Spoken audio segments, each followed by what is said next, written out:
good YouTube people? I am back with another video. I was actually surprised at how many people actually asked me questions on my last video, so I guess I'm gonna call this video more of like a weight loss surgery information video. I got so many questions about my personal journey and just general questions, so I guess I've taken a good majority of them and I'm going to condense them and answer them here. So the first question is, why did I choose gastric sleeve over any other weight loss surgery? So first, if you're not familiar with the different types of surgery, there are lap band, gastric bypass, gastric sleeve. Those are the the only three I know about. I'm not sure if there are more, but gastric sleeve is where they cut your stomach into the shape of a banana. So they cut your stomach to a shape of a banana and it's like a sleeve. And then gastric bypass, they rewire the insides of your stomach and they connect your esophagus to your intestine, bypassing your stomach altogether, hence the name gastric bypass. And then with lap band, they take this little rubber or plastic thing and they put it around your stomach and they make your stomach smaller, but that can be removed and it's not permanent like gastric sleeve and gastric bypass are.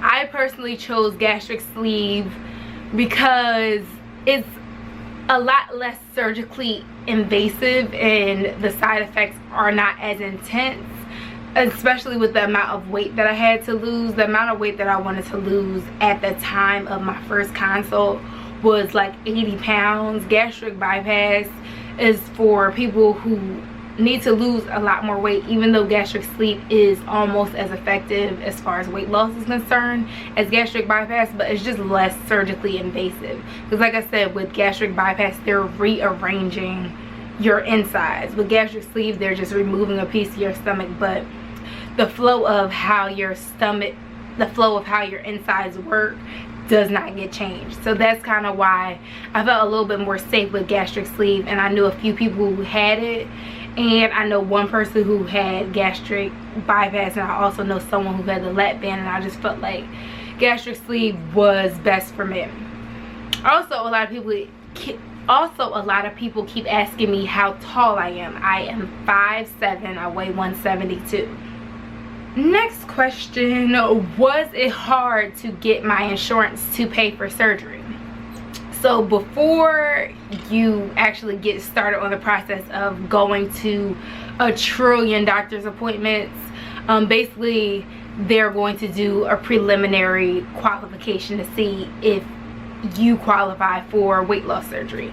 In order to qualify for weight loss surgery, to get your insurance to pay for it, almost pretty much guaranteed, you have to have a BMI of 40% or above. If you don't have a BMI of 40% or above, you have to at least have a 35 BMI with comorbidity is what they call it, and that's something like diabetes or high blood pressure or some medical reason as to why your weight loss is prohibiting you from living a healthy life. But if you have no health issues besides for the fact that you are obese, your BMI has to be above a 40. So no, it was not hard to get my insurance to cover it. It was just more so a lot of back and forth. I had to do a sleep study, I had to meet with a cardiologist, I had to meet with a pulmonary doctor, I had to do an endoscopy, I had to do so many different tests, and it was just copay after copay after copay. I almost went crazy because I was just like, it's just so much, but ultimately I had a goal that I was trying to get to, so I just wrote it out. Did I pig out on food while I was waiting to get my surgery?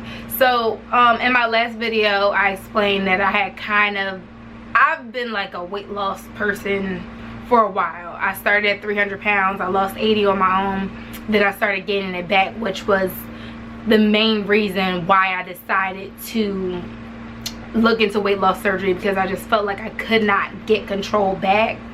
And I did not pig out too bad. I tried not to. I wasn't really dieting because I knew that I was about to get surgery. But it's important to know, listen to me, okay? This is important. If you gain weight throughout your process, your insurance will deny you flat out. It's okay to lose weight, but it's not okay to gain weight. So if you think that you just going to get approved for surgery and then just eat how you want to, no. They make most insurances make you meet with a nutritionist. They make you go through steps to prove that you're really serious about weight loss. And nah, it's not gonna fly if you just gain a bunch of weight. So like my doctor told me that even if you gain 1 pound, your insurance will be like, you're not serious about losing weight, which is kind of stupid because women's weight fluctuates with their period and stuff. But that's neither here nor there. No, I did not pig out until I got to right before my fast that I had to do. I ate a lot because I knew that I didn't have to see my doctor anymore before surgery. Like that was like 2 weeks before surgery, and I had got all my doctor's appointments out the way. And I knew that I was going to have to drink a protein shake every single day for 2 weeks. So I ate what I wanted to eat. I'm not even gonna lie.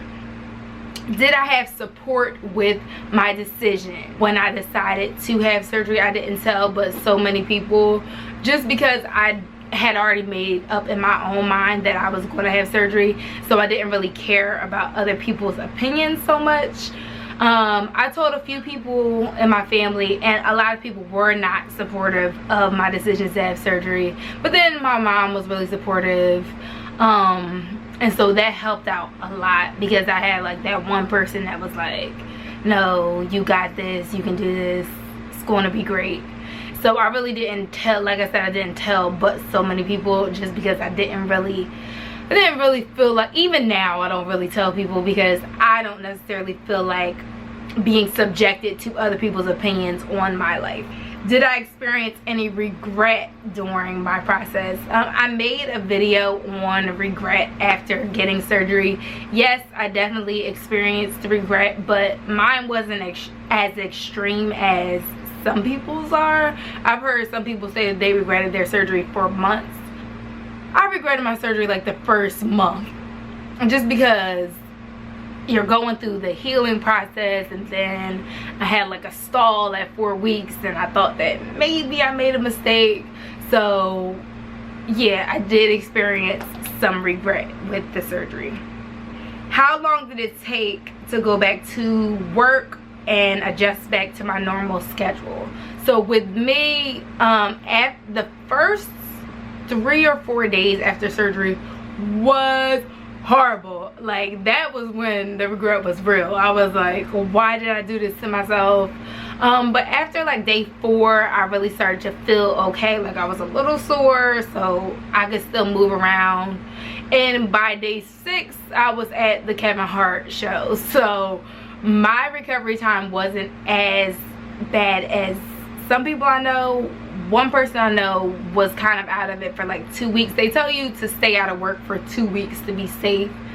I officially stayed out of work for 1 week, and my job is pretty flexible, so I worked from home for another 2. So total, I was out of the office for 3 weeks, but I don't work like a physical job where I'm like lifting stuff. So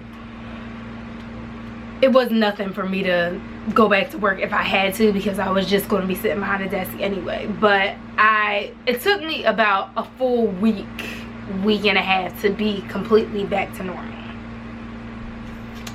Did I lose my shape? So in some of my other videos, I've talked about the fact that I am bottom heavy, and that was a big concern of mine.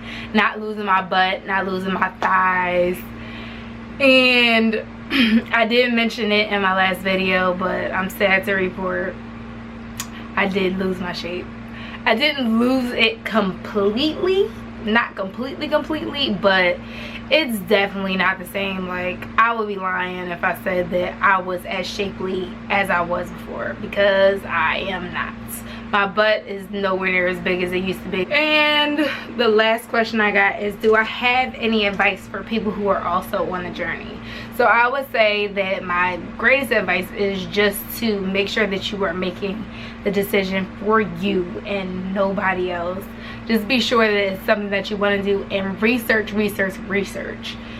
You can't really prepare yourself for what's about to happen, but you can try to at least get an understanding of what may possibly happen to you, even though it might not. So that's all I have for you guys today, and I will catch you guys on the next video.